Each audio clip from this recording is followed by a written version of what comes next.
Bonjour, bonjour, j'espère que vous allez bien. En fait, le sujet d'aujourd'hui s'adresse à presque tout le monde. Enfin, on pourrait même dire que c'est le mal du siècle et j'ai nommé les maux de dos. Hein? Est-ce que ça vous est déjà arrivé, vous, d'avoir mal dans le bas du dos, au niveau du bassin, près de la fesse, ou d'avoir une douleur là, qui descend dans la jambe, qu'on appelle communément une sciatalgie? Bien, si c'est votre cas, là, je vous rassure, vous n'êtes vraiment pas tout seul, là. Alors, mon nom est Noémie Séguin, je suis physiothérapeute en rééducation périnéale et pelvienne, donc experte en maman, oui, mais aussi experte en maux dos de tout genre.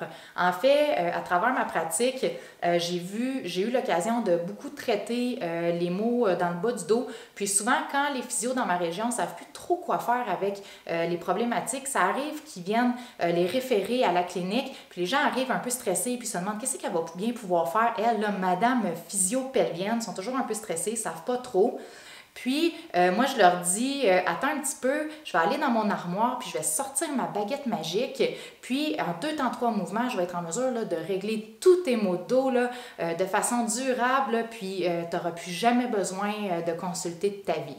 Ça serait tellement le fun hein, que ça fonctionne comme ça, qu'on réussisse à trouver enfin la personne qui va être en mesure de régler notre problème, de prendre en charge notre problème, puis de le régler de façon durable. Hein, dans une société là, comme la nôtre où tout va vite, on recherche souvent des solutions rapides, puis c'est souvent un peu ça qu'on va essayer de trouver là, quand on recherche un thérapeute, quelqu'un qui va pouvoir enfin régler notre bobo.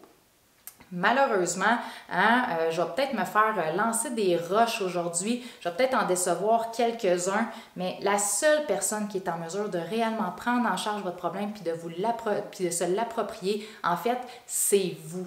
Donc, vous êtes responsable de votre dos. C'est pas en allant rencontrer un thérapeute 2 traitements. Oui, ça risque de vous soulager, mais c'est pas ça qui va faire en sorte que si vous avez une mauvaise posture, une mauvaise hygiène de dos, si vous retournez à la maison refaire les mêmes problèmes, la problématique va revenir, que ce soit la semaine prochaine, dans un mois ou si vous êtes chanceux, dans un an. Si vous n'avez rien changé au niveau de votre hygiène de dos, les chances que votre problème revienne sont quand même assez importantes. En fait, les problèmes de dos, c'est vraiment très fréquent, hein, puis c'est encore plus fréquent chez les personnes, chez les mamans en périnatalité. En fait, il y a plus de 50% des mamans qui vont avoir des problèmes de dos pendant la grossesse. Puis, c'est sûr que si vous aviez une fragilité au niveau du dos avant de tomber enceinte, mais vous pouvez être presque assuré là, que les hormones de grossesse vont se charger de vous le rappeler là, que vous aviez mal au dos. Puis j'en sais quelque chose là, parce que moi-même, j'ai eu beaucoup de problèmes au niveau du bas du dos à travers, même depuis mon enfance, parce que j'ai eu une fracture du fémur quand j'étais jeune. Puis dans ce temps-là, hein, la physiothérapie, c'était pas tellement populaire. Puis en fait, je me suis retrouvée à bâtir vraiment un gros problème de douleur avec des sciatalgies et tout ça. Puis c'est ça qui a fait en sorte que je suis devenue physiothérapeute, que j'ai décidé de m'en aller dans cette discipline-là finalement. Puis, j'en ai vraiment payé le prix là, pendant ma première grossesse, en fait. Puis c'est là que j'ai compris à quel point les douleurs dans le bas du dos puis les fuites urinaires étaient très, très interreliées là, en réalité. Donc aujourd'hui, dans le sujet, ce que je vais essayer de faire, en fait, c'est de vous expliquer qu'est-ce qui se cache derrière ces douleurs-là, qu'est-ce qui fait en sorte qu'on a mal. Aussi, je vais essayer de vous expliquer simplement là, le processus là, qui est derrière tout ça, l'anatomie et tout ça. Et aussi, je vais vous expliquer quels sont les enjeux qui vont faire en sorte, qui vont pouvoir déterminer si vous allez être en mesure de pouvoir prendre le contrôle de votre problème et de pouvoir le régler là, de façon durable. Mais juste avant qu'on commence ensemble dans le vif du sujet, si vous n'êtes pas déjà abonné, je vous invite là, à vous abonner à la chaîne YouTube. Si vous regardez la vidéo sur YouTube, vous avez juste à cliquer sur l'onglet qui est juste à votre droite. Sinon, si vous êtes sur une autre plateforme des réseaux sociaux, simplement visitez la chaîne YouTube là, au Physio-Pelvienne, Noémie Séguin, physiothérapeute. Il y a plein d'autres vidéos là, qui peuvent vraiment bien complémenter la vidéo que vous êtes en train de regarder présentement. Donc, pour entrer dans le vif du sujet, la première chose que je veux regarder avec vous, c'est comment fonctionne la ceinture du bassin. Parce que c'est vraiment comme ça qu'on l'appelle, on l'appelle la ceinture pelvienne. Derrière, on a ce qu'on appelle l'articulation sacro-iliaque. En avant, on a la symphyse pubienne, j'en ai parlé dans une vidéo précédente. Et tout en haut, là, on a les articulations entre les vertèbres lombaires. Il y en a plusieurs. Et on a aussi l'articulation de hanche qui qui forment vraiment ce qu'on appelle la ceinture pelvienne. Ce sont des articulations qui doivent travailler vraiment en harmonie les unes avec les autres. Donc, chaque articulation a un certain degré de mouvement et les autres doivent travailler là, de façon harmonieuse là, entre toutes ces articulations-là finalement. Donc, quand il y en a une qui travaille moins bien, les autres doivent travailler plus et tout ça. En fait, comment ça fonctionne le corps, là, c'est que l'être humain est un être de compromis au niveau de sa mobilité. Puis je vais vous faire un petit dessin pour que vous compreniez mieux ce que je veux dire. En fait, moi j'aime beaucoup faire, c'est comme une espèce de speedomètre, mais de la mobilité. D'un côté, on a la rigidité. Donc, on pourrait comparer ça à un arbre. Un arbre, c'est pas très mobile, c'est plutôt rigide. Et de l'autre côté, on a une mobilité qui est absolue. Et on pourrait peut-être plus parler, dans ce cas-là, par exemple, d'un ver de terre.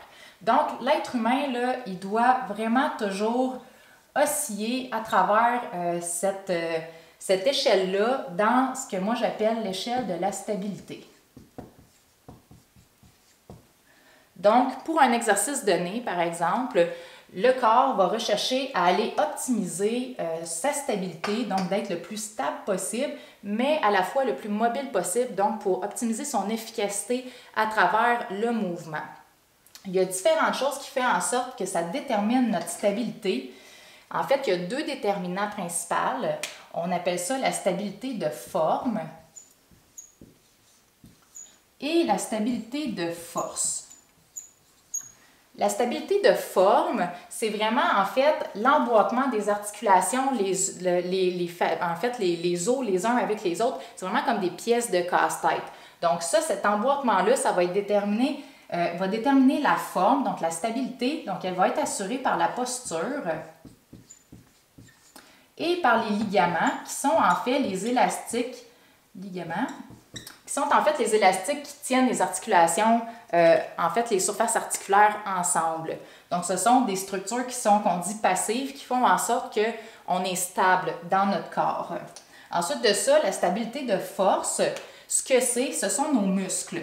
Donc, on a deux principaux groupes, en fait, pas des groupes, mais deux principaux, je dirais, rôles de muscles dans le corps. On a les muscles stabilisateurs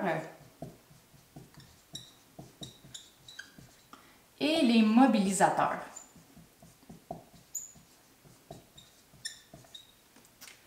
Bon, ça, c'est la théorie plate.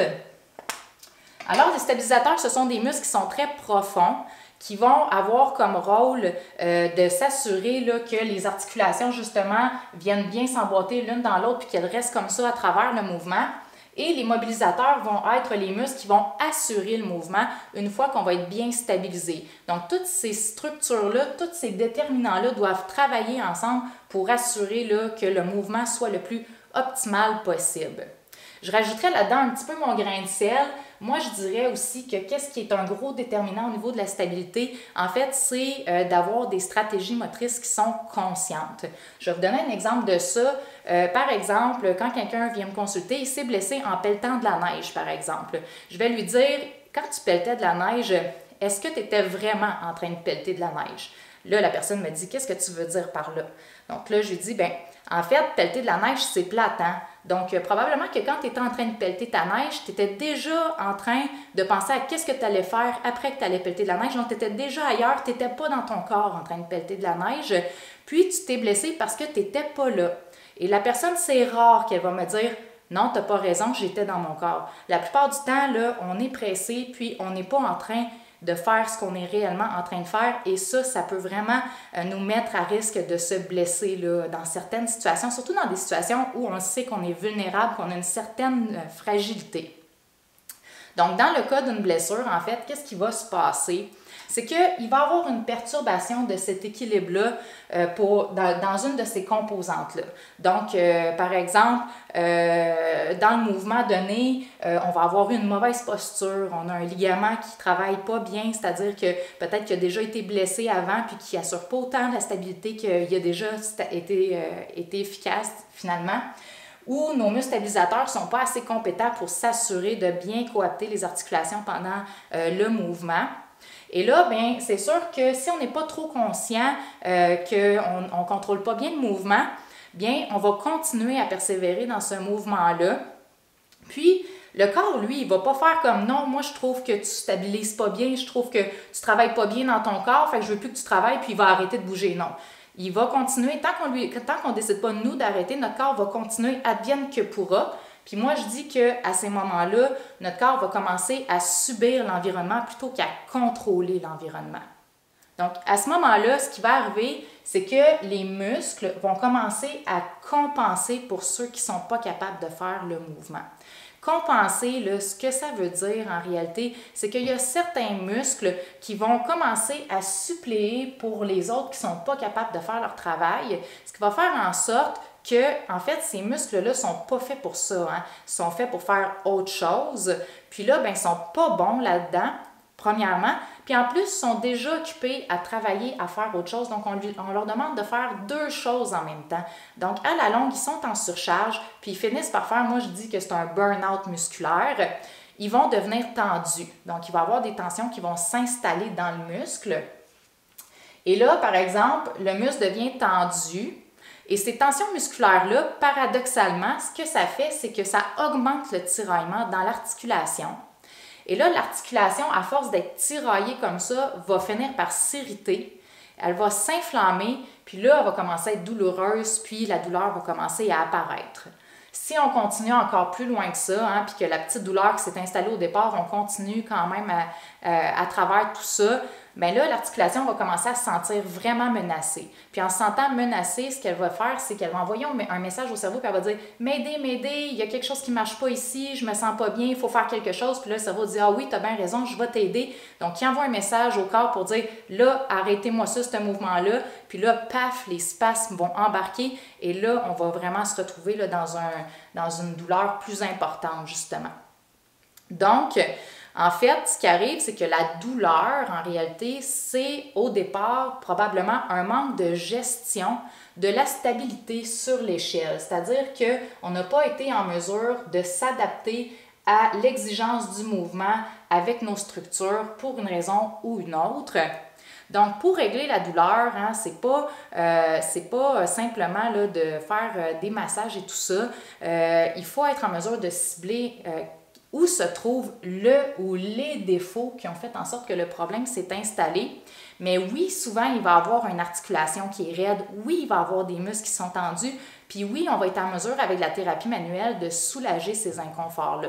Mais si vous retournez à la maison puis que vous refaites encore les mêmes choses, que vous ne changez rien au niveau de vos habitudes, puis que vous retournez faire l'activité irritante de la même manière, c'est sûr et certain que le problème va revenir. Donc, le travail du physio, c'est pas seulement de mobiliser des articulations, de relâcher des muscles, c'est vraiment d'être en mesure d'analyser, de cibler la problématique, mais surtout de vous guider pour que vous ayez une meilleure connaissance de qu'est-ce qui se passe au niveau de votre corps, aussi une meilleure idée là, de comment avoir une bonne hygiène de dos dans votre quotidien, parce que c'est réellement ça qui va régler votre problème sur le long terme. Finalement, ma job, c'est vraiment d'être en mesure de pouvoir vous redonner du pouvoir sur votre corps, de vous redonner, de vous permettre de vous réapproprier votre corps. Puis ça, c'est pas seulement en 2 rencontres qu'on réussit ça. Hein. Souvent, ça peut prendre même quelques mois pour réussir à aider la personne à réapprendre vraiment à mieux travailler avec son corps à travers tout ça. Je suis d'accord avec vous, il arrive des situations, on a un trauma aigu, par exemple, on chute, l'articulation se déplace, puis si on consulte rapidement, on est en mesure là, de régler le problème, puis on n'aura pas construit un gratte-ciel de compensation là, par-dessus ça, à déconstruire en physiothérapie par la suite. Donc oui, il y a plus de chances que le problème se règle rapidement quand on consulte, mais c'est pas quand on consulte rapidement, mais c'est pas la majorité des gens qui vont aller consulter aussitôt qu'il se passe quelque chose. La plupart des gens vont attendre que ça passe, bon, ça revient un petit peu, on dirait que ça passe pas, puis là, à un moment donné, là, le problème est bien installé, puis là, on dirait qu'on est vraiment dysfonctionnel, puis c'est là qu'on se décide d'aller consulter. Mais en réalité, la meilleure façon de régler les choses, c'est de consulter le plus tôt possible. Comme ça, on est vraiment en mesure là, de régler le problème à la source rapidement, plutôt que d'avoir à déconstruire là, des années de problèmes là, qui se sont construits par la suite. Donc, j'espère qu'à la lumière de tout ce que je vous ai expliqué, c'était pas trop compliqué, c'était clair, que vous avez une meilleure idée de ce qui se cache derrière un problème lombaire. J'espère que vous comprenez aussi que la magie, ça n'existe pas.